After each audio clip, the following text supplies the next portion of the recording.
Bonsoir à tous, bonsoir à toutes. Aujourd'hui, nous avons le plaisir de vous offrir un programme tout particulier. Il y a quelque temps que nous sommes absents à nos conversations. Il s'agirait justement aujourd'hui de vous offrir le programme qui a été mis sur pied pour le lancement du dernier livre de Rodney Saint-Éloi et de Yara Edgar Bond avec un titre important, incisif et significatif pour cette période. Le titre de l'ouvrage, comme vous pouvez le remarquer, les fascistes n'ont jamais compté les étoiles. C'est le deuxième livre écrit par Rodney et Yara en collaboration. Le premier a été Les racistes n'ont jamais vu la mer et cette fois, nous avons Les fascistes n'ont jamais compté les étoiles. Cet ouvrage, tout au moins la parution de cet ouvrage, coïncide avec le début de la saison littéraire. La saison littéraire, en général, débute à la fin de l'été jusqu'en automne. Le 12 août dernier a été la journée déjà consacrée depuis longtemps au Québec, depuis 2014, comme la journée où il faut acheter un livre qui porte le nom de « J'achète un livre québécois ». Et le livre de Rodney Saint-Éloi et de Yara Edgar Bond est sorti à la même période. Et le 17 dernier, il y a une semaine, nous avions été au lancement de cet ouvrage qui pour nous fera date. Vous savez que la saison littéraire en général regarde dans une perspective de prix littéraire également. J'espère que cet ouvrage de Yara et Rodney pourrait au moins primer dans l'un des meilleurs prix de l'Europe ou quelque part d'autre ou d'autre part sur cette planète. Car depuis 1903, avec l'arrivée de Goncourt, et entre deux guerres, on a eu encore d'autres prix littéraires comme le Femina, le Renaudot, le Médicis et d'autres prix littéraires qui ont pris naissance après et Goncourt en 1903. J'espère que cet ouvrage pourrait aussi trouver sa lettre de noblesse en recevant un prix de cette importance par rapport aux idées qui sont développées dans cet ouvrage à cette période-ci, qui est une période si difficile, si compliquée. Vous découvrirez par vous-même l'opinion ou encore les points de vue des auteurs à partir d'une conversation qu'ils ont eue avec M. Bouchard au salon et à la grande salle de Mémoire d'un criard à Montréal. Je vous invite à regarder cette belle conversation de Rodney et Yara Edgar Bond avec M. Bouchard à leur salon à Montréal. Merci.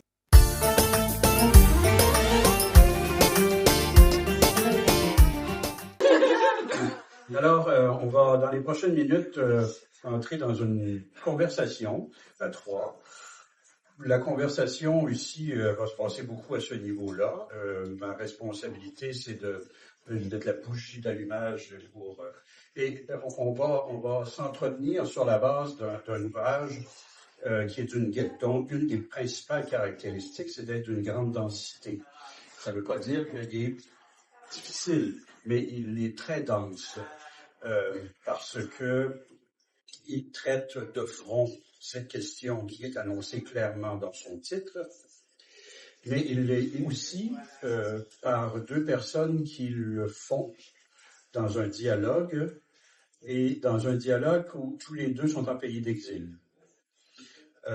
Donc, il y a une profondeur de champ par rapport aux problématiques contemporaines que nous vivons, que nous ressentons jour après jour, ici et à travers le monde, et qui est vue d'un point de vue spécifique aussi dans l'expérience personnelle, et dans l'expérience qui n'est pas que personnelle, qui est témoin d'une expérience collective pour Yara et pour Rodney.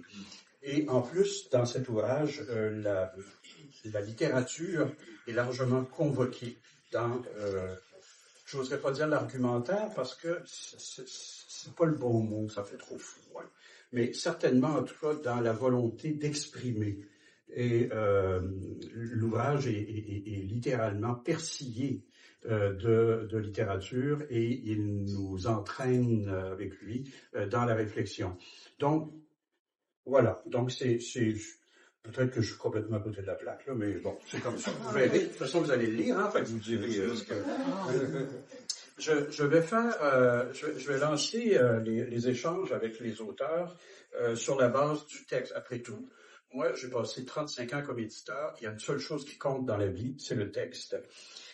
Et c'est lui qui doit se défendre, d'ailleurs. Alors là, je vais leur donner un peu la chance de défendre leur texte, mais ça reste quand même ça.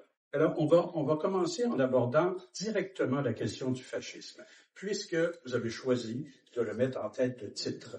Je vais commencer par une citation de Rodney qui arrive assez loin, hein, presque au milieu du livre. Alors, Rodney écrit « Je ne sais pas comment définir le fascisme. J'aime l'idée que nous n'en sommes pas encore là. Je veux dire à la définition. J'ai très peur des définitions. Toni Morrison m'a appris que les définitions appartiennent à ceux qui définissent et non à ceux qui sont définis.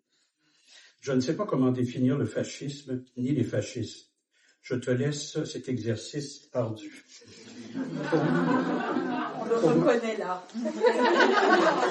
Comme on dit avec des amis comme ça. Pour ma part, je suis en plein désarroi. La raison, nous vivons un temps abject. L'ère des milliardaires, l'ère des cannibales, les affairistes. Les affairistes prennent d'assaut les vies, les ressources et les humeurs. C'est un basculement. Là où l'on voit le fascisme, moi, je vois plutôt l'abject.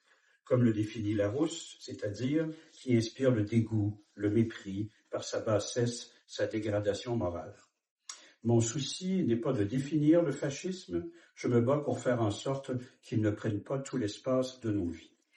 Et je reviens un peu en avant, et là je triche, parce que ce texte vient après, tout de suite après un autre de Yara, que je cite maintenant.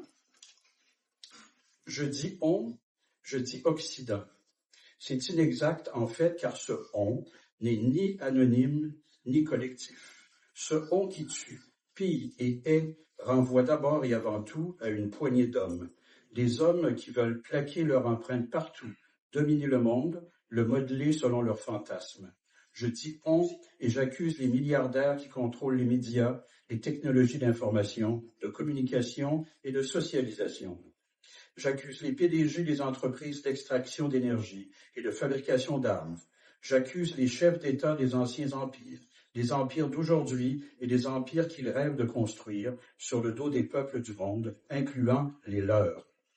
J'accuse les petits et moyens Eichmann, qui ferment les yeux et laissent le train de l'extinction poursuivre sa route. Ce on ne reconnaît aucune frontière, aucune limite, aucune citoyenneté, aucun pays, car ce on n'a qu'une chose qui coule dans ses veines, l'argent, et qu'une soif, le pouvoir. Ce on répand ses tentacules dans le nord comme dans le sud.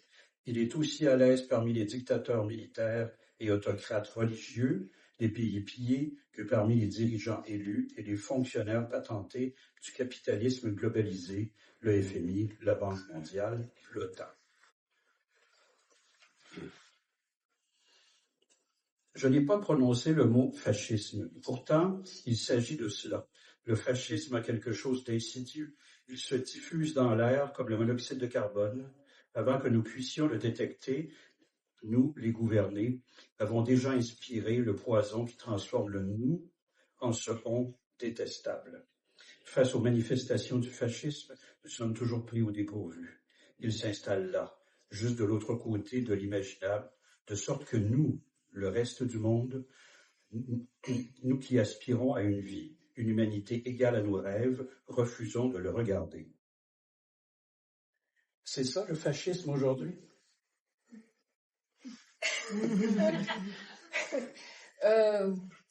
Je pense que oui. Je pense que c'est ça. En tout cas, c'est comme ça que je le vis. Je ne sais pas, Rodney. Merci, Jean-François. On avait pris la précaution de retarder le fascisme. Parce qu'on voulait pas, Yara et moi, que ça soit un énième livre sur le fascisme. Et c'est pourquoi c'est venu un petit peu tard dans le livre, et il y a une quinzaine de lecteurs qui ont lu le livre, qui ont insisté pour dire que ça doit venir avant. Mais nous, on a voulu commencer par les étoiles. Parce que c'est trop facile de réduire notre vie, en fait, aux violences qui nous accablent. C'est-à-dire, il faudrait peut-être, et à mon sens, en écrivant, essayer de mettre une distance entre nous et les ténèbres, pour ne pas devenir ténèbres. Est-ce que vous voyez? Et dans le livre, on fait beaucoup appel à la poésie, justement. Et je me rappelle, bon, je vais m'auto-citer, un petit peu de mégalomane. Donc, j'ai écrit, en fait, du feu. En fait, même au fond des décombres, je l'ai dit mieux. Mais ce que je veux dire, c'est que au fond des décombres, il faut penser qu'il y a un enfant avec un cerf-volant. Donc les décombres ne doivent pas donner une comble. Donc, quand on est dans les décombres, ce qu'on regarde, c'est l'horizon. Donc, il faut peut-être ouvrir la conversation et ouvrir l'horizon. Et c'est pourquoi, comme quand on écrivait Yara et moi, les fascistes n'ont jamais vu de la mer, la première chose que j'avais, le racisme, pas vu de la mer non plus. Donc, ce que j'avais dit à Yara, j'ai dit, chère Yara, nous allons écrire sur le racisme, mais nous allons faire attention à une chose, c'est que le racisme prenne toute la place. Parce qu'on est plus que ça. Donc moi, je pense qu'il faut arriver des personnes. Si tous les matins, je prends mon café avec l'image de Donald Trump, je meurs. Donc ce matin, j'ai commencé mon matin avec les 5 lettres de Georges Castoral. Un poète magnifique et un livre magnifique. Et je me sens beau. Je me sens humain. Et je pense qu'il y a une quête aujourd'hui pour nous toucher le corps tous les matins et pour dire, est-ce que je suis un être humain? Donc, et c'est pourquoi c'est intéressant de ne pas se laisser enténébrer. Donc, il ne faut pas signer cette partie qui est pleine de génocide, parce qu'il y aura, on a beaucoup parlé, et je pense qu'il faut mettre Férouz dans nos maisons. Il faut danser, il faut chanter.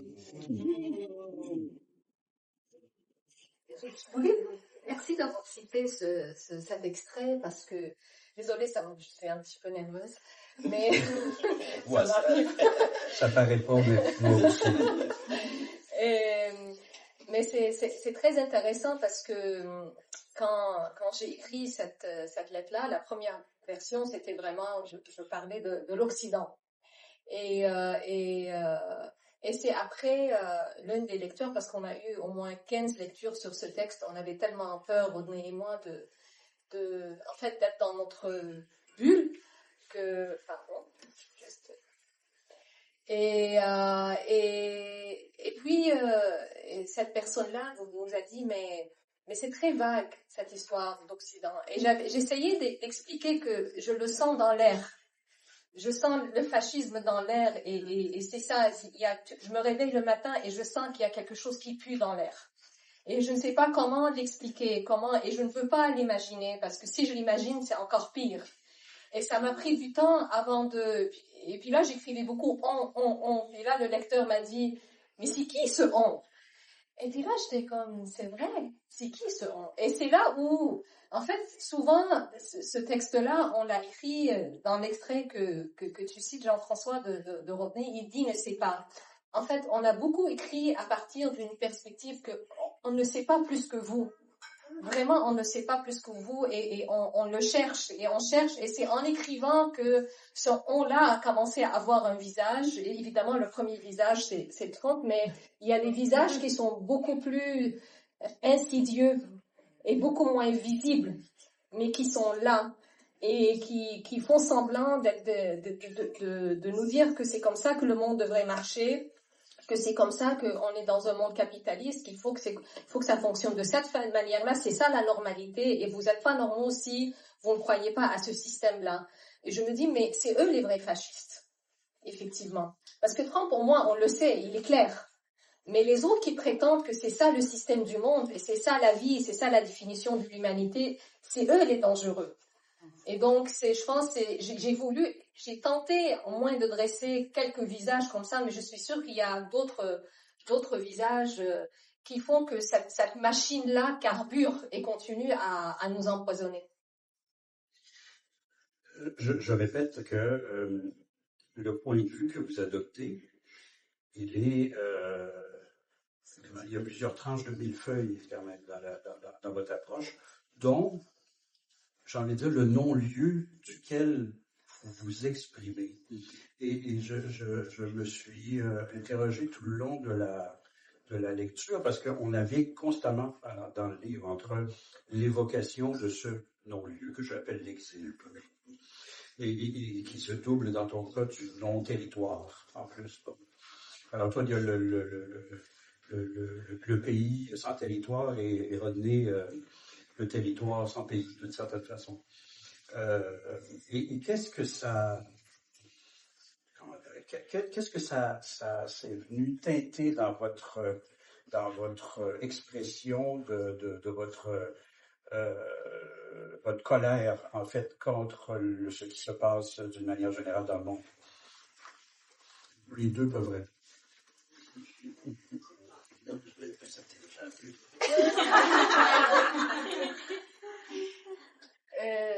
Mais c'est drôle parce que techniquement, on peut dire que on n'est pas des exilés. On a une citoyenneté maintenant, un passeport canadien. On est installé ici. Nos enfants mes enfants moi sont nés ici. Romy est né ici. Mais en fait, c'est vrai je me suis rendu compte que l'exil, c'est ni un passeport, ni un territoire, ni un pays. C'est un état d'être ou de non-être au monde. Et c'est le sentiment d'être constamment hors lieu.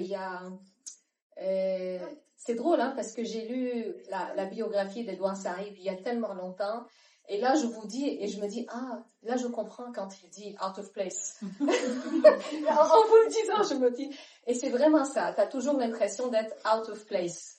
Tu n'es ni là-bas ni ici, tu es un peu comme un objet qui est mal placé. Ok? C'est même pas perdu, il est juste pas au bon endroit, il n'est jamais au bon endroit. Et à partir de cette perspective-là, je pense qu'on écrit à partir de cette perspective-là. C'est à la fois un lieu très fécond, mais un lieu de souffrance aussi et de blessure. Et je pense que c'est avec le temps qu'on commence vraiment à comprendre qu'est-ce que c'est. Et à travers le livre, je pense que ça commence beaucoup par cette question. Il y a beaucoup la question de l'absence, du sentiment d'absence, mais on se rend compte aussi que c'est un lieu de grande liberté, à grand risque, mais de grande liberté. Et donc, je pense qu'au fur et à mesure que l'on écrit, on commence peut-être à assumer de plus en plus cette position. Bon, j'ai dit je vais pas assimiler Rodney, je peux dire que moi... C'est qui ce Jean, Yara?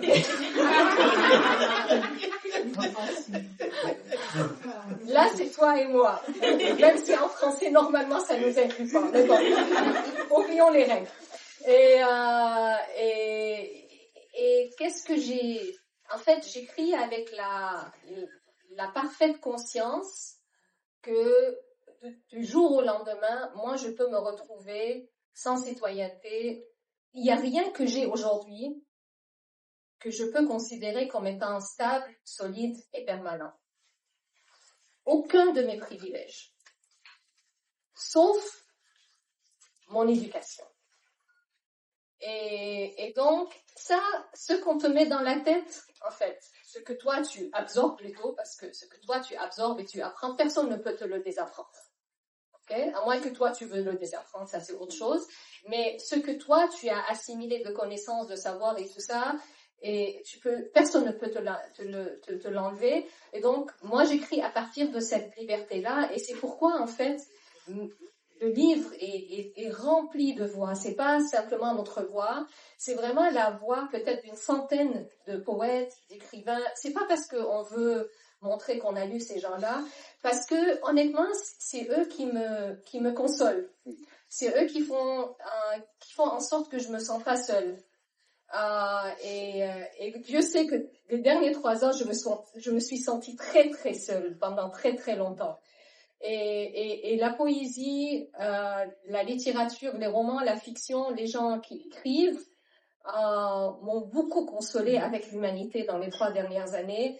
L'exil, c'est ça aussi, c'est que tu cherches ta patrie ailleurs que dans le territoire, le pays, que dans une citoyenneté, un passeport. Tu le trouves ailleurs, et je pense pour nous, ce pays-là, ce pays d'exil, c'est le pays de la littérature. Et ça, il va être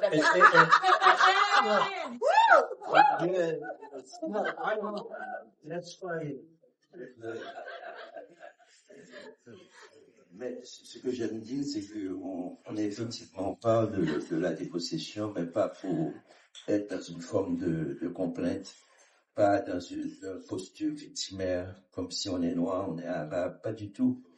Ce qu'on revendique, c'est on est des êtres humains, et que quand on parle de la dépossession, c'est-à-dire c'est un décalage. Par exemple, il y a des mots qui n'existent plus pour moi.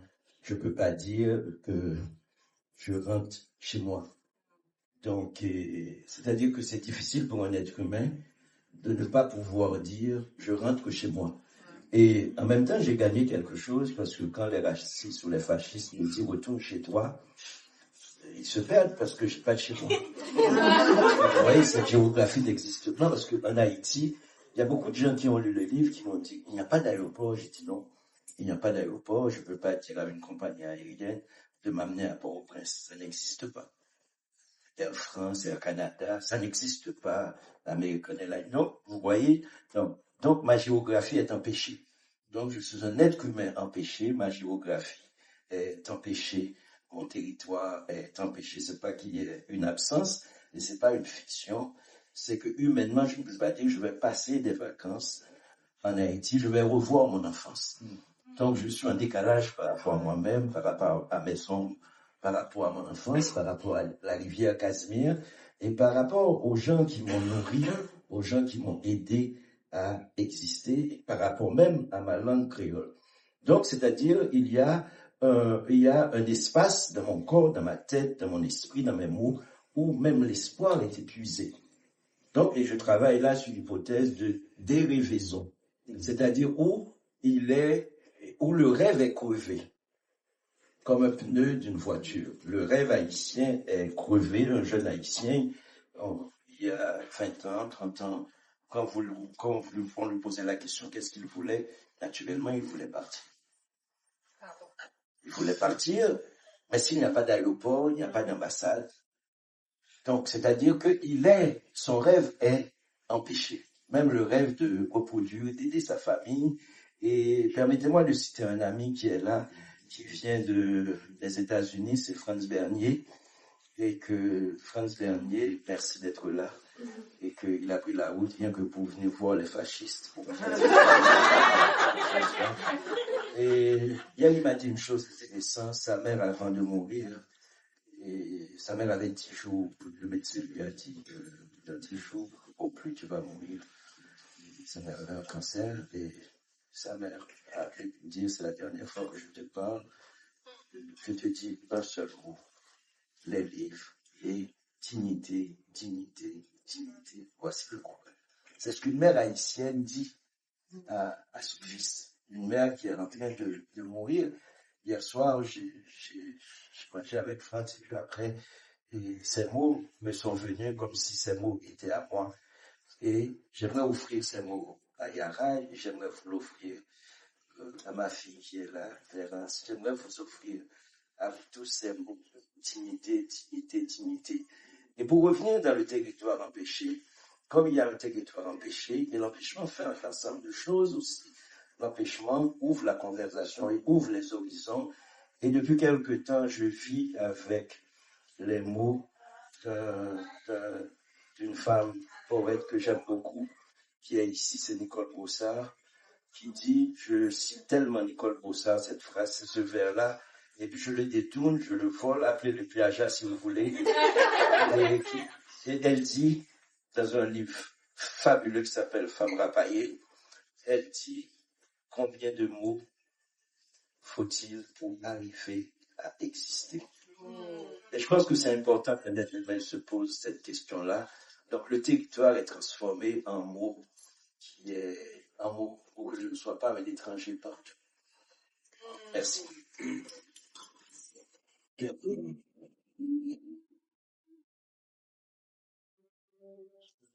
C'est une chose qui est évidente, et dans le contenu du livre et dans son existence même de ce livre, c'est que l'écriture, écrire, est une des formes de résistance et un des combats, et une façon de mener le combat. Alors, moi, il n'y a pas de meilleur mot que les vôtres, et donc je commence par citer Yara. L'écriture, j'ai changé de lunettes, ça va aller mieux tantôt. L'écriture est le seul lieu où j'arrive à dompter le feu, à transformer l'arme en une chandelle qui répand la lumière. Quand le monde brûle et je suis seul avec mon chagrin et mes doutes, j'écris comme on souffle les bougies. J'allume le feu, je prends une grande respiration et je me vide les poumons de toute la peur. Le feu grandit, alimenté par l'oxygène, puis le feu danse. Sa danse imbrique la mort et la vie.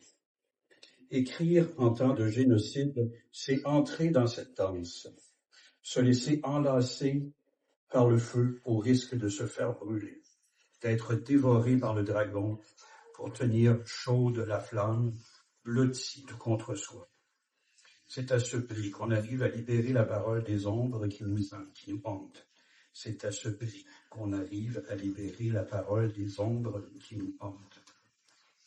Du volcan qui gronde dans le silence ténébreux de l'âme, la rage qui bouillonne en moi et qui peut déborder à tout moment. Écrire au temps du génocide, c'est assumer la violence muette qui hurle dans les rêves. Parfois j'ai peur de moi-même, l'imaginaire a le pouvoir d'imaginer la mort. Et là, je joue le tour que j'ai dans l'inverse que j'ai joué tout à l'heure. Donc je m'en vais chez Rodney. Tu donnes les clés.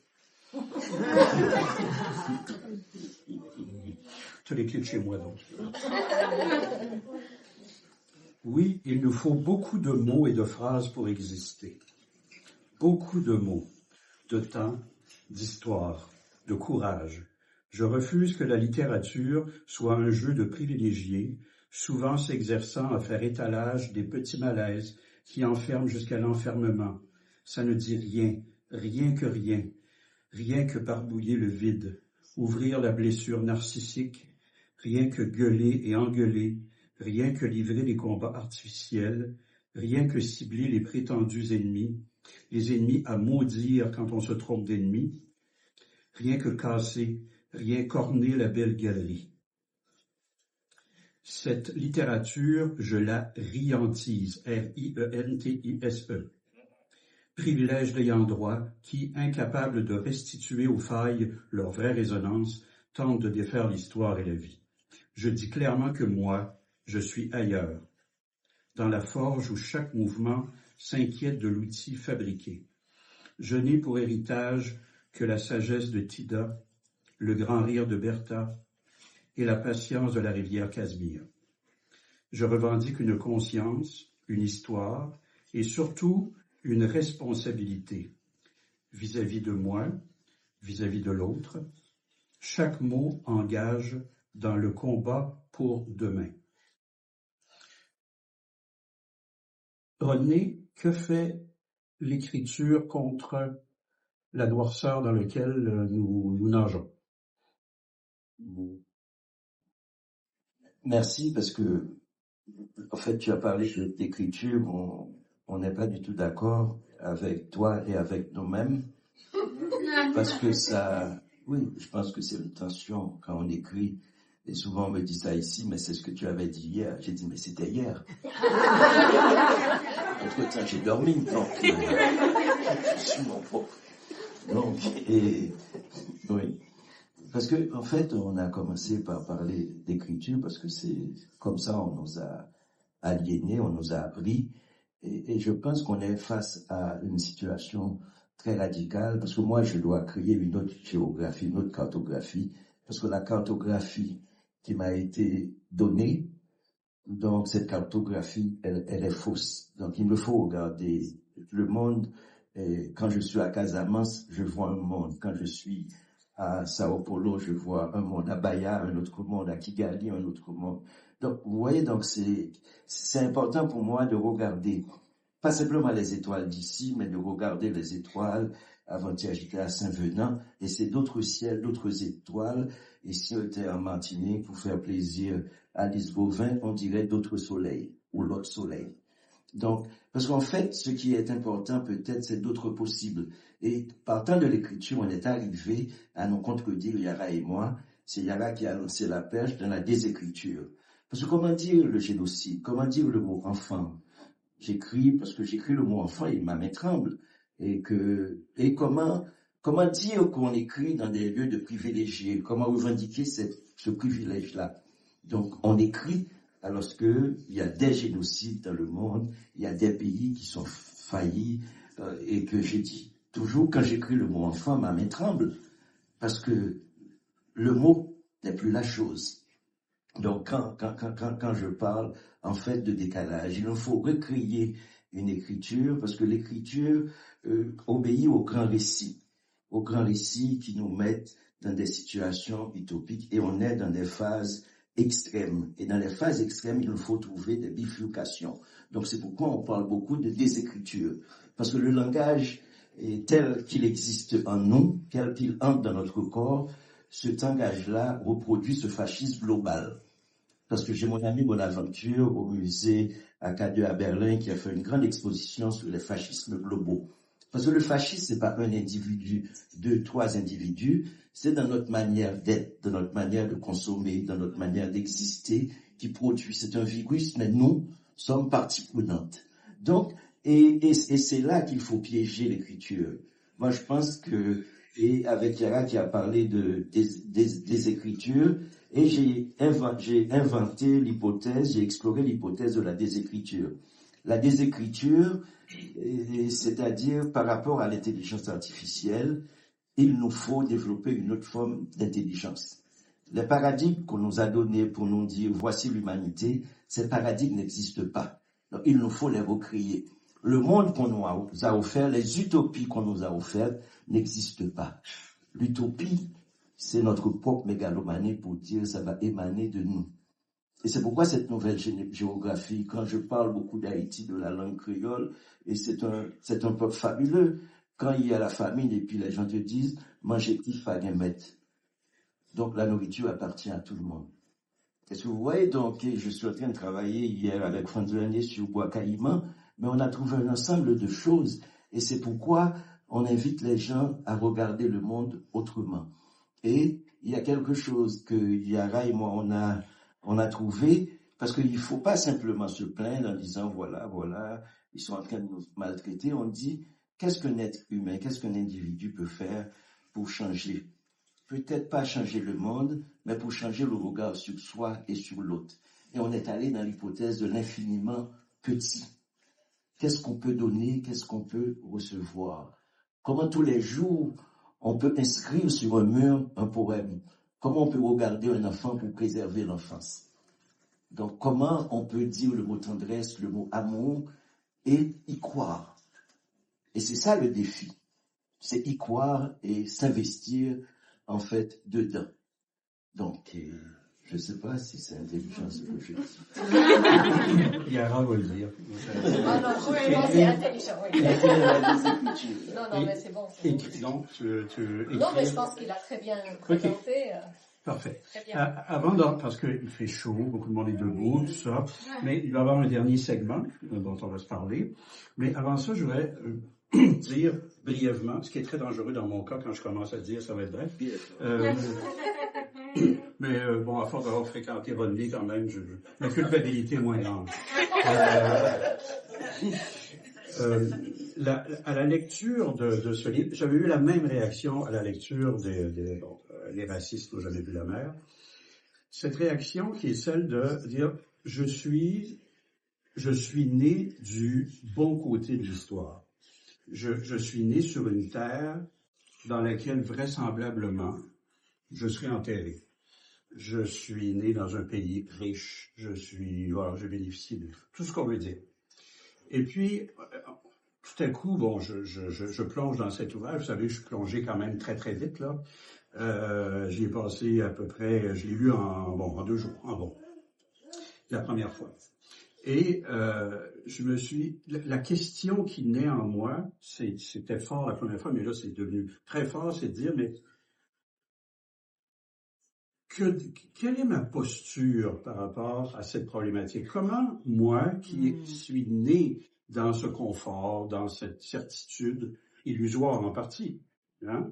Illusoire, je sais, j'en suis bien conscient, mais malgré tout, une espèce, bon, c'est entré en nous, et puis on se dit, ben voilà, bon. Et je me suis dit, eh bien, dans le dialogue avec mes amis Yara et Rodney, je vais leur poser la question, qu'attendez-vous de moi? Et puis, je me suis endormi un soir sur cette question et je me suis réveillé le matin en disant, quelle horreur! Poser cette question, c'est rajouter l'injure à l'insulte, c'est rajouter l'injustice. Et donc, c'est mon problème, ce n'est pas le vôtre. Qu'est-ce que je fais de ma culpabilité? Qu'est-ce que je fais de ma capacité d'agir en n'agissant pas? C'est mon problème. Par contre, je peux ne pas vous poser la question, mais on peut s'en parler ensemble.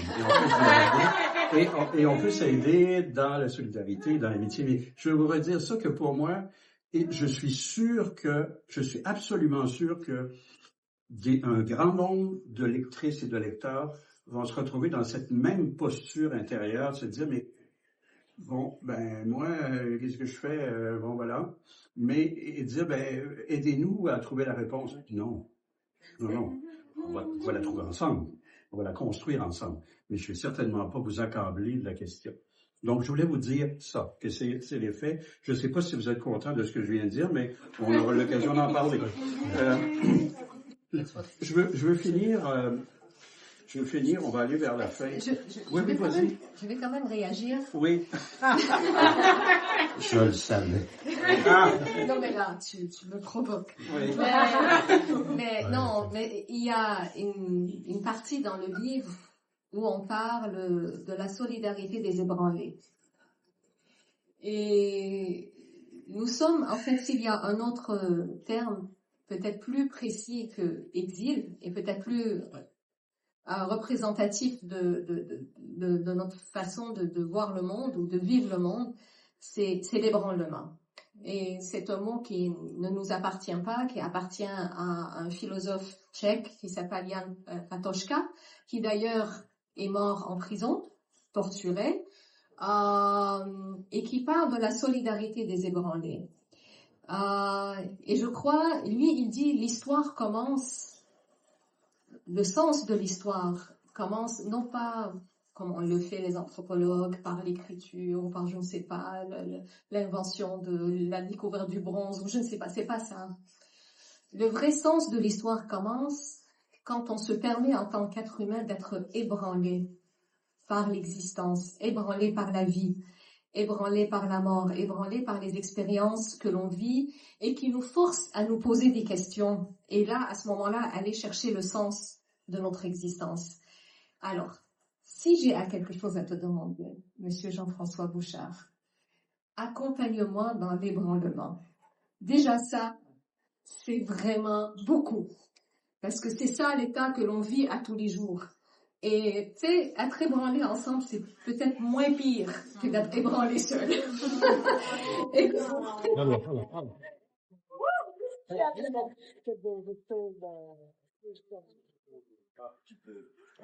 Ce qui est formidable, c'est quand on n'a pas de, quand on n'a pas quand on ne peut pas poser une question, d'avoir une réponse. Je suis honnête ébranlé. Oui, Laissez-moi parler, je suis honnête ébranlé. mais tu as toujours dit que j'étais la dictature. Oui, c'est sûr. Non, mais je pense que c'est intéressant, la réponse de Yara. Donc, que peut-on? En fait, on ne sait pas. On n'a pas on peut montrer le chemin. Donc, nous, c'est Élu d'Antiquate avec un livre fabuleux qui s'appelle Nos solitudes. C'est-à-dire, on est dans un ensemble de solitudes qui nous étouffent. En tant qu'immigrants, en tant que noirs, en tant qu'arabes, on se reconnaît pas dans les représentations qu'on fait de nous. On se reconnaît pas. Cependant, qu'est-ce qui reste dans cette situation catastrophique?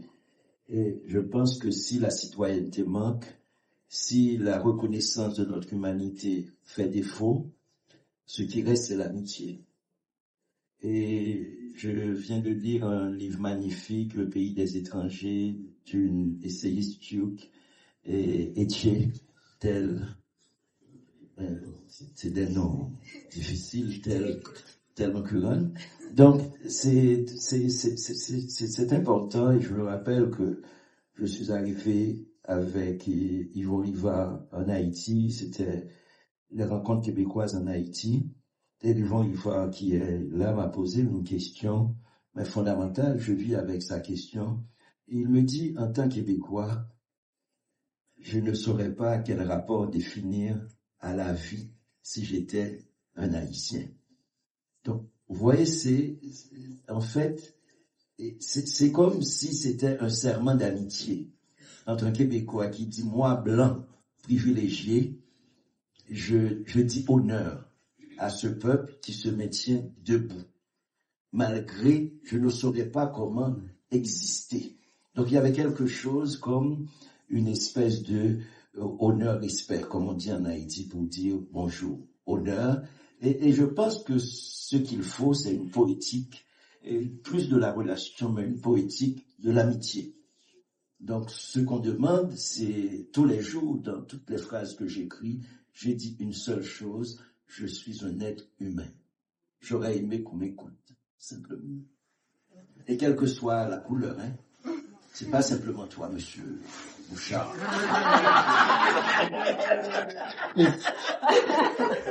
Ben, écoutez, ce sont les mots du livre qui auront le dernier mot dans notre conversation. Puis ensuite, je pense que... Il y a une lecture. Oui, il y a une lecture, voilà. Bon, ben, à la toute fin de l'ouvrage, c'est Yara qui aura le dernier mot. Non, en fait, c'est pas Yara qui aura le dernier mot, c'est le livre qui aura le dernier mot. Quand le désespoir s'empare de moi, je pense à toutes ces générations de créateurs et de penseurs qui ont mis leur grain de sel dans la machine de l'histoire. Pour le mieux ou pour le pire, la Palestine, dans tous mes rêves, restera inédite, comme dans la vie, et elle n'appartiendra jamais à moi seul, ce qui veut dire aussi que je ne serai jamais dans la solitude. J'aimerais raconter une histoire, comme le dit Refat Al-Hariri, qui disait une histoire, qui serait une histoire d'amour. L'amour appelle la vie, les cendres allument le feu, du deuil naît le poème, le vent qui amène la tempête est aussi celui qui fait flotter le cerf-volant. Nous vivons avec les fantômes, compagnons, guides, gardiens de la mémoire, et nous écrivons demain. Mes amis, je vous remercie.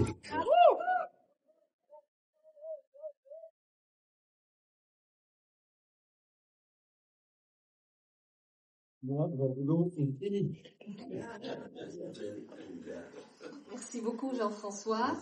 Alors là, dans le livre que vous allez découvrir, vous allez voir qu'il n'y a pas que Rodney et moi et les écrivains. Il y a aussi la nouvelle génération. Il y a aussi nos enfants.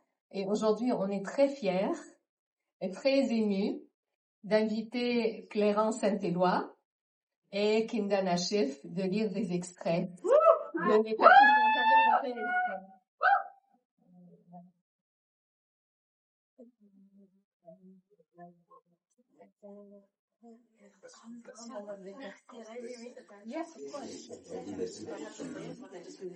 On a bouffé pour se faire la plaisir.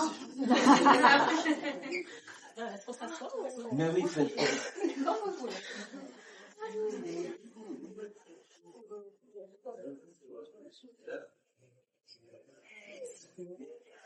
Un grand merci à nos parents. Je ne sais pas s'il y a un petit peu de place, si on peut se coincer un peu, parce que je sens qu'il y a beaucoup de gens qui arrivent. Donc, si on peut peut-être essayer d'aller un petit peu plus au fond, on se donne 2 minutes pour essayer d'accueillir le plus de gens possible.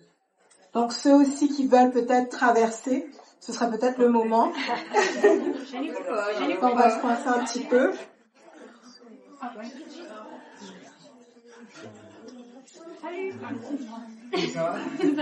Voilà, donc j'inviterai aussi ceux qui sont dans la pièce d'à côté, qui aimeraient peut-être traverser un petit peu, à prendre un peu de temps.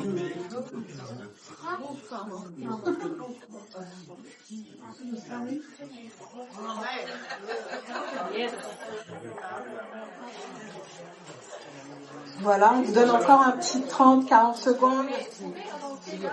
Ouais, on va... Ouais. Vous pouvez avancer au milieu, il n'y a pas de problème. Vous pouvez avancer au milieu, il y a de la place. Ne soyez pas gênés, on est ensemble en communauté, il y a de la place. Encore une fois.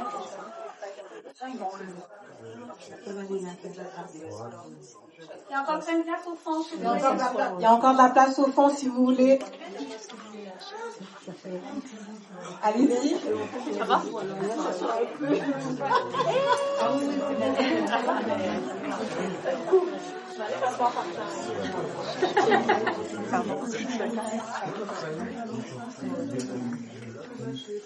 Donc voilà, on va se représenter pour ceux qui l'ont peut-être pas entendu.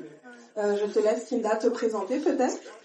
Bonjour, donc moi c'est Kinda, je suis la fille très fière de Yara. Puis on va vous lire des extraits du livre.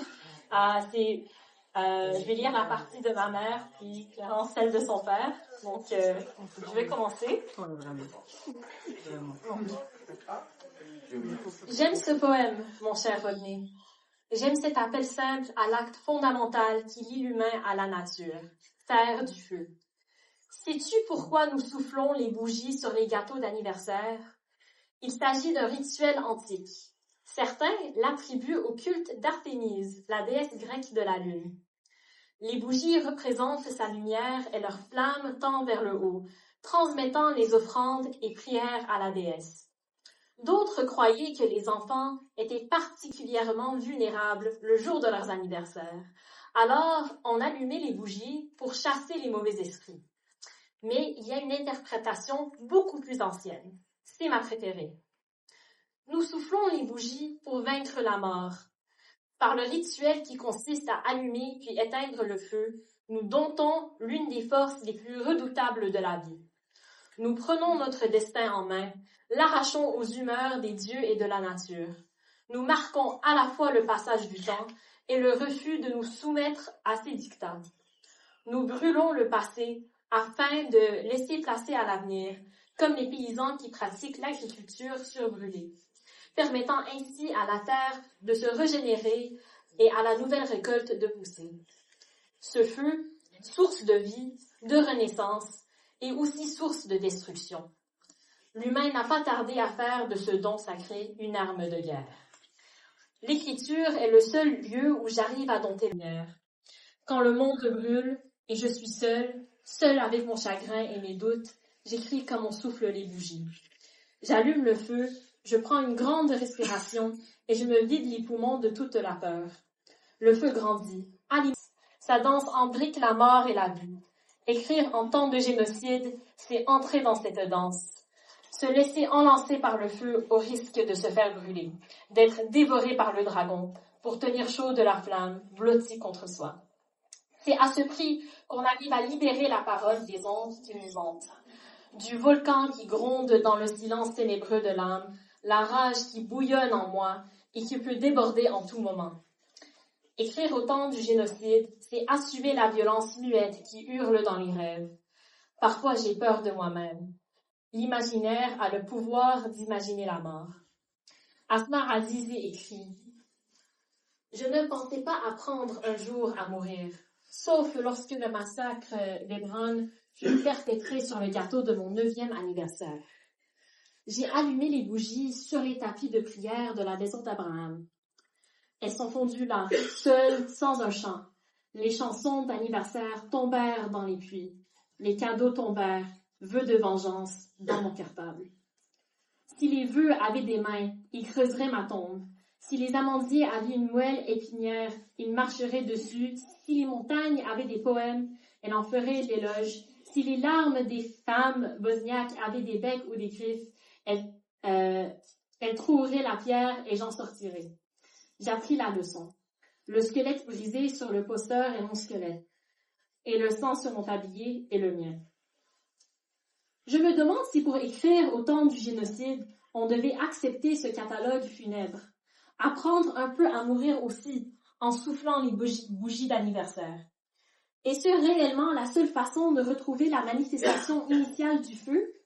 Ce premier feu qui allume les étoiles, qui donne jour à l'amour. Est-ce seulement parce que cette porte sombre qu'on entre dans la maison de la beauté, la maison de la poésie, là où nous attendent les rêves, les espérances, la promesse d'une humanité plus grande?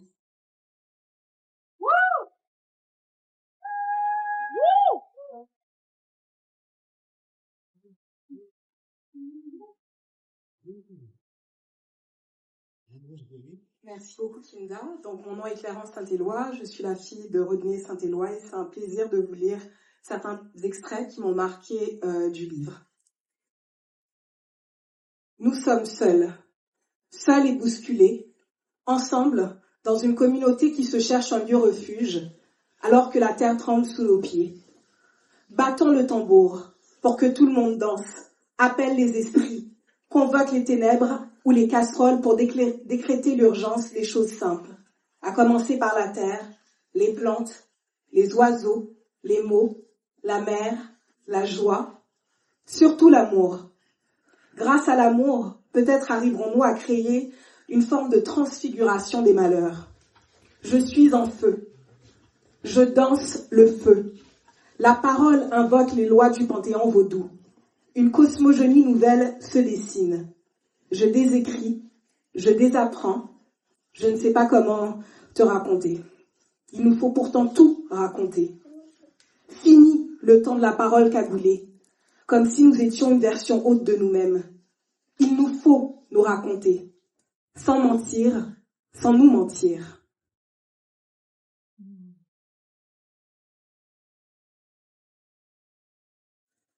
Je voulais à ma mesure créer un monde qui me renvoyait des signes que j'étais humain.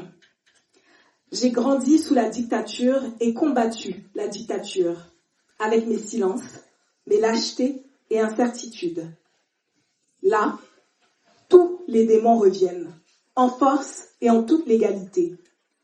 J'ai passé ma vie à lutter contre le racisme. Que veut dire aujourd'hui le mot racisme, quand la suprématie blanche n'est plus une construction,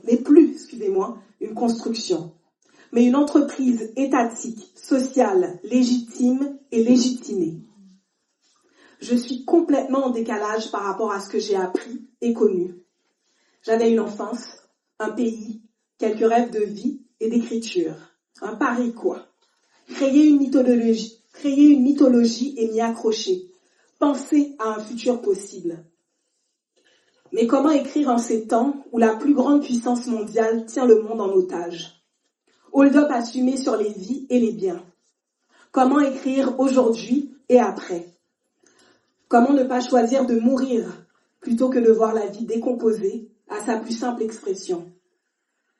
Comment se réveiller le matin avec les mêmes fracas, les uns plus horribles que les autres? Comment accepter cet inacceptable? C'est un monde difficile pour celles et ceux qui font métier de penser et d'écrire. Je me disais qu'il fallait être radical, radical love, écriture radicale, musique radicale.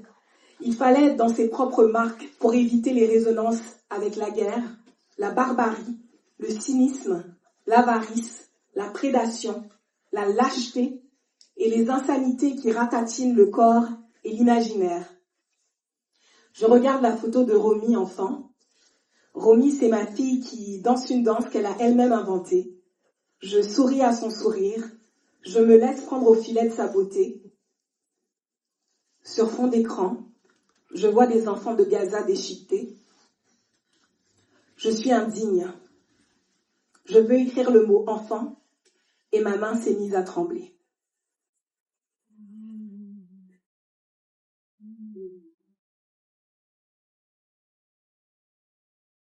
Je lis un dernier petit extrait avant de vous laisser partir.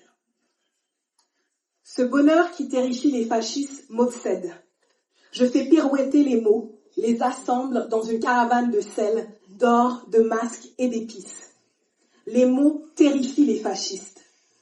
Le langage a le don d'enrichir la vie, de la complexifier.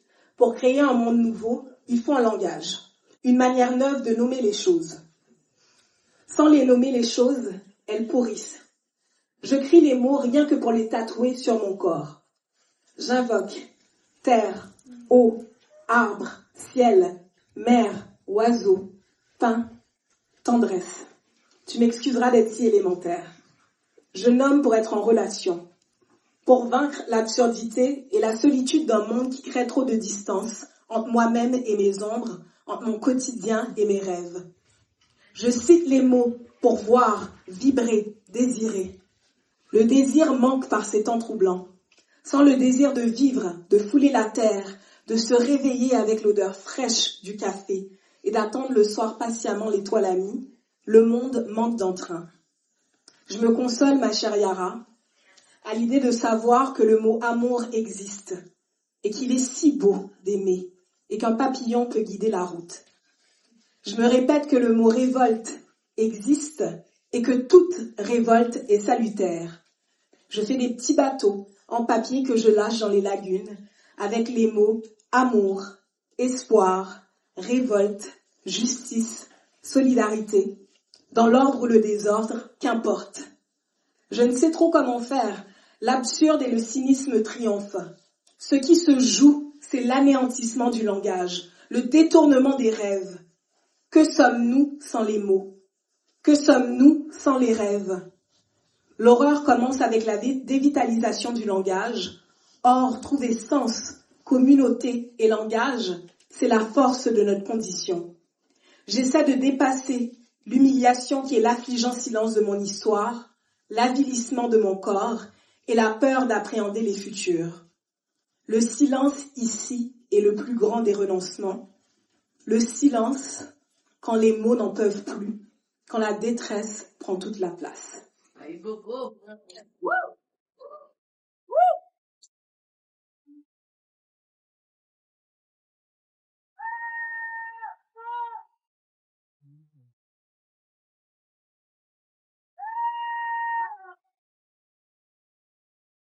Merci beaucoup. Je vous inviterai donc à continuer, à vous rencontrer, à rencontrer les auteurs. Il y a aussi beaucoup de nourriture, donc s'il vous plaît, faites-vous plaisir. Merci beaucoup.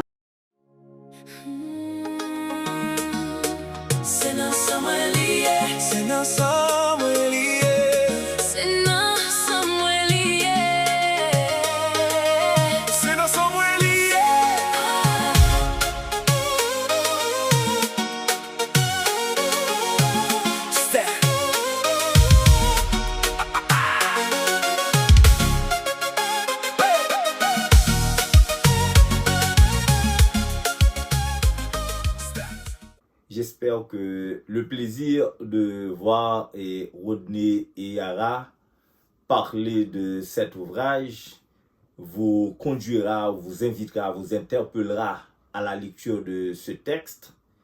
Et le plus grand plaisir de cette conversation a été comment elle a terminé aussi avec les voix de leurs filles. La fille de Rodney et la fille de Yara. Et personnellement, il m'a été un plaisir immense de voir une autre génération capable de lire les correspondances de leurs parents.